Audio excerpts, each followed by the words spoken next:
Question is asking time taken for PR interval. Options में है 0.2 second, 0.4 second, 0.8 second, 0.02 second. तो एक PR interval कितने टाइम में बनता है? तो सबसे पहले तो हमको ECG समझनी पड़ेगी। ECG की स्ट्रिप कैसी होती है? तो ये हमारा ECG की स्ट्रिप, और जिसमें कि ऐसे लाइंस होती हैं, जिसमें कि ये है हमारा P वेव, ये है हमारा Q वेव, ये है RS। QRS कॉम्प्लेक्स इसको कहा जाता है, और ये है T वेव। तो एक कार्डियक साइकिल को वन कार्डियक साइकिल, तो एक कार्डियक साइकिल 0.8 सेकंड की होती है, और ये जो ECG की स्ट्रिप है, इसका जो एक बॉक्स होता है ये 0.2 सेकंड में बनता है। ऐसे ही दूसरा बॉक्स भी 0.2 सेकंड में बनता है।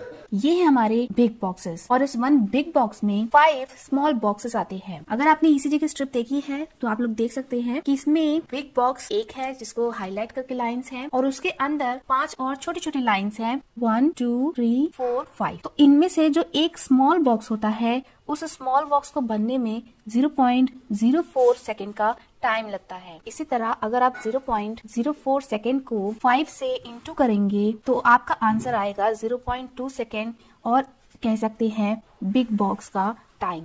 तो ये छोटे छोटे 5 स्मॉल बॉक्सेस एक बिग बॉक्स बनाता है। अब हम समझेंगे कि ECG स्ट्रिप में सेगमेंट क्या होता है। तो सेगमेंट वो एरिया होता है जहां पर कोई भी करंट फ्लो नहीं करता। जैसे कि आप लोग यहाँ पे देख सकते हैं कि यहाँ P वेव के बाद यहाँ Q वेव के बीच में यहाँ पे एक लाइन है, स्ट्रेट लाइन है, जो शो करता है कि यहाँ पे कोई करंट नहीं है। ऐसे ही एक दूसरी लाइन है यहाँ पे S और T के बीच में। तो ECG की स्ट्रिप में टोटल 2 सेगमेंट होते हैं जहां पर कोई भी करंट फ्लो नहीं करता, वो स्ट्रेट लाइन से शो किया जाता है। मतलब यहाँ पे कोई भी इलेक्ट्रिकल एक्टिविटी नहीं हो रही है। तो सेगमेंट क्या है? तो सेगमेंट है straight line showing no current.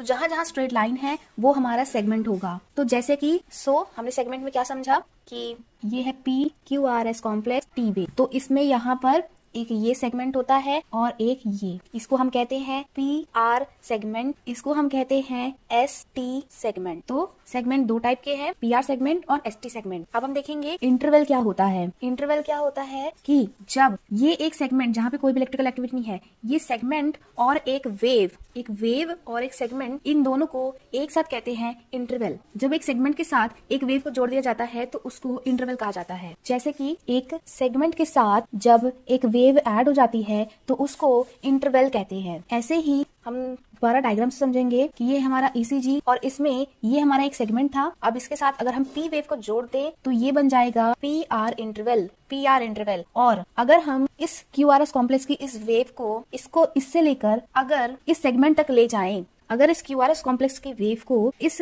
ST segment, ये QRS कॉम्प्लेक्स की वेव प्लस ये वाला सेगमेंट, इन दोनों को इकट्ठा हम लोग QT इंटरवल कहेंगे। PQRST। तो ये Q से स्टार्ट होकर T सेगमेंट तक एंड हो रहा है, इसको हम लोग QT इंटरवल कहेंगे। तो इंटरवल भी 2 है और सेगमेंट भी 2 है। Segment PR segment, ST segment, और इंटरवल में है PR सेगमेंट, QT सेगमेंट। तो अब हमको पता है big box is equal to, तो हमको पता है कि big box is equal to 0.2 second and small box is equal to 0.04 second and one big box is equal to 5 small boxes। इतना हमको क्लियर है। तो अब क्वेश्चन में क्या पूछा गया था? Time taken for PR interval. अब हम टाइम निकालेंगे। PR इंटरवल पूछा है, इंटरवल मतलब सेगमेंट प्लस वेव। तो P वेव प्लस जो ये सेगमेंट है, ये कितना टाइम ले रहा है? तो जैसे कि हम देख सकते हैं कि ये एक बॉक्स में आ रहा है, तो 1 बॉक्स में आ रहा है, मतलब 1 बिग बॉक्स में आ रहा है, इसको 0.2 सेकेंड टाइम लग रहा है PR इंटरवल को। तो हमारा आंसर हो जाएगा 0.2 सेकेंड। सो अगर आपको ये टाइमिंग और बॉक्सेस अगर पता है तो आप लोग इजीली इसको सॉल्व कर सकते हैं। ECG बहुत ही नॉर्मल टॉपिक है, सिंपल टॉपिक है, लेकिन हम समझ नहीं पाती। वैसे PR इंटरवल को बनने में नॉर्मली अगर हम कोई भी दूसरी ECG देखेंगे तो 3 to 5 स्मॉल बॉक्सेस लगते हैं। PR इंटरवल को बनने में नॉर्मली 3 to 5 स्मॉल बॉक्सेस लगते हैं, और इसकी टाइमिंग 0.12 से लेकर 0.20 के बीच में ही होना चाहिए। 3 to 5 स्मॉल बॉक्सेस में PR इंटरवल बन जाता है, और इसकी नॉर्मल टाइमिंग 0.12 से लेकर 0.20 सेकेंड के बीच में ही रहना चाहिए। अगर इससे कम या ज्यादा हुआ तो वो कोई एबनॉर्मलिटी या फिर डिसरिथमिया को शो करेगा। So hope this topic is clear to you. If yes then, तो अगर आप PR इंटरवल निकालना सीख गए हों तो हमें कमेंट्स करके जरूर बताना, और इस वीडियो को लाइक और शेयर जरूर करना। इससे हमें और मोटिवेशन मिलेगा इस वीडियोस बनाने के लिए। Thank you so much.